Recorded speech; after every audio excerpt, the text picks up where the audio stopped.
Race number 5 at Ascot on Saturday. We'll jump at 3:10. It's the Amelia Park Handicap over 1,200 metres, and we're going to go to the Goldfields for the replay and the win of Zeeble. Near the inside, but Newitt's off and gone here with Zeeble, and Zeeble bounded away from them at the 250, shot 3 in front, Fishy, Dirty Dot, Hydroxide, followed by Emerald Rose, but Zeeble's well clear inside the last 100. You don't think this isn't an auspicious WA debut. Craig Newitt gets his first in Kalgoorlie. And Zeeble didn't beat anything of note in landing that Goldfields gamble that we saw in the replay. He led all of the way, and he ran a faster time on the Thursday than they ran over the same trip on the Saturday in what was the Metropolitan card. He's a new galloper to the WA ranks. He came from over east, Hayes and Dabinik. He maps as leading here, and I think he might be hard to run down. Goes on top from number 5, Nero Dio. 3 for 3 this preparation, winning off both slow and fast tempos under Jordan Turner. Certainly couldn't put you off Nero Dio. Number 7, Borum Bostock beat Essential Spice at level weights over the 1,200 metres last season. The latter is a very, very good mare. If Borum Bostock was to reproduce that, he'd go close. And then number 8, Prize Fantasia, gets the services of William Pike, who jumps off Gillespie, who's a galloper you simply cannot trust. Top selection in race number 5 is number 14, Zeeble, to beat 5, Nero Dio, 7, Baron Bostock, and 8, Friars Fantasia. Race number 6 at Ascot on Saturday. We'll jump at 3:45. It's the Crown Courtyard Handicap over 1,400 metres. It's a cracking race. Let's have a look at the cracking trial of the Velvet King. And back behind them is going through Electric Light nearer the inside. Dig Deep still back running last, and the Velvet King is coming right down the outside at the 250. Over on the inside it's Dance Music, the Velvet King down the outside, and still there is State Solicitor. Also coming through now is Electric Light as well. They go to the line, and on the outside the Velvet King is a 2-time listed winner. He went back to the trials. He was forced there because he ran so wide back in July, and he responded in the best possible fashion. It was a superb performance. He maps as leading this race on Saturday. He looks like a carnival horse, and I think if he is, he'll be very, very hard to run down. Goes on top, one of the better bets on the card.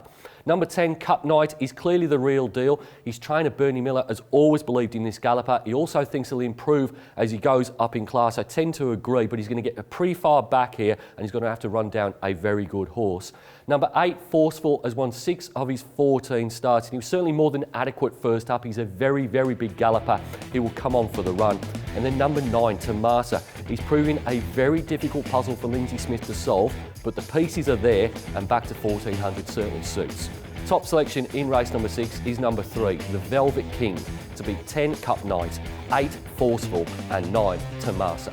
Race number 7 at Ascot on Saturday. We'll jump at 4:15. It's the Crown Towers Handicap over 1,600 metres, and in replay, let's have a look at the unlucky last start of Nelson's Flight.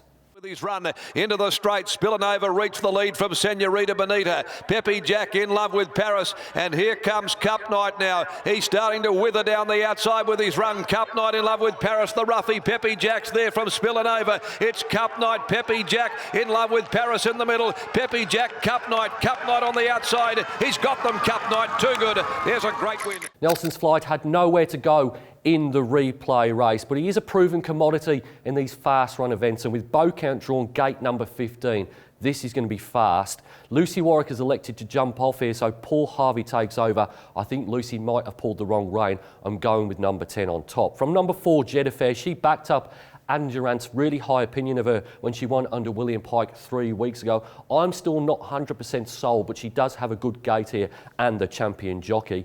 Number 8, Villago, is a law unto himself, but it's really hard to knock his 2 recent runner-up runs behind McEdith and then Lauratinio. That form is stacked up, and this is the horse that Lucy Warwick will ride.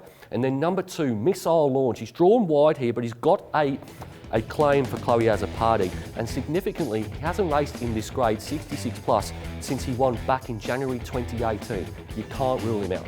Top selection in race number 7 is number 10, Nelson's Flight, to beat 4, Jet Affair, 8, Villago, and 2, Missile Launch.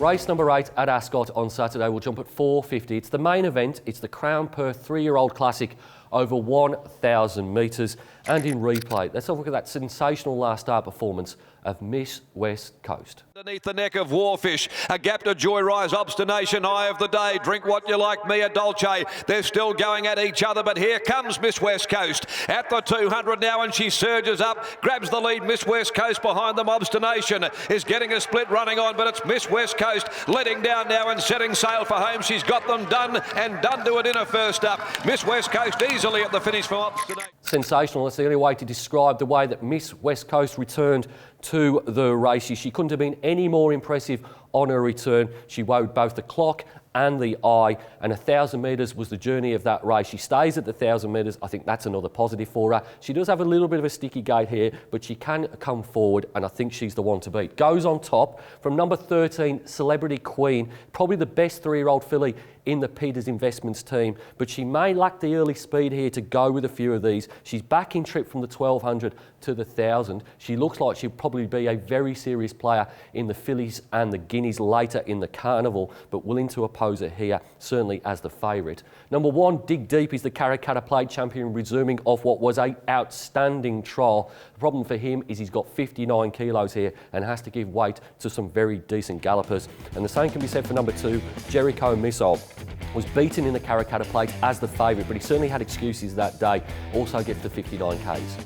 Top selection in race number 8 is number 8, Miss West Coast, to beat 13, Celebrity Queen, 1, Dig Deep, and 2, Jericho Missile. Race number 9 at Ascot on Saturday will jump at 5:25. It's the Crown Sports Bar Handicap over 1,400 metres. In replay, let's take you back to a midweek at Belmont and an impressive win of Lady Sass. Sass, but into the straight now, and Sharp Bob led. Won't be for long. Gillespie's got it covered. A length and a half away then came Realised Potential. Working into the clear, Aaron Boy. Cognac back towards the inside, and a run for Lady Sass right up hard against the rail, and she's coming with a head full of steam, and wide out Stratacreed. Lady Sass spearing right up along the inside. Oh, this has been a lovely ride by the hyphenator. First day back, and he won't... Lady Sass has had more than her fair share of issues, but she's got stacks of ability, and I'd be amazed if she's not better than Graduation Grade. She posted the fastest sectionals in winning first up over the 1,300 metres. Stepping up to 14 is certainly going to help. She looks like a carnival horse in Graduation Grade. Goes on top from number 5, Laurentinio's done wonders for the Taylor siblings. Brittany and Lockie this preparation, won 2 in a row. Certainly couldn't put you off Laurentinio. Number 4, Go Crying, won in a higher class 2 starts ago. So it simply has to be a player here. 4th up for Steve Wolf. And then number 3, Peppy Jack. I thought we'd seen the best of this galloper, but he put in a very good performance first up. His best performance for quite some time. He's drawn a low gate here, gate number 4. He goes in the numbers as well. Top selection in race number 9 is number 7, Lady Sass, to beat 5, Laurentinio, 4, Go Crying, and 3, Peppy Jack. It's now time to nominate my best bets on the Ascot card. Going in race number 2, number 9, Sublime Image, will probably be odds on but should be winning. And then race number 6, number 3, The Velvet King.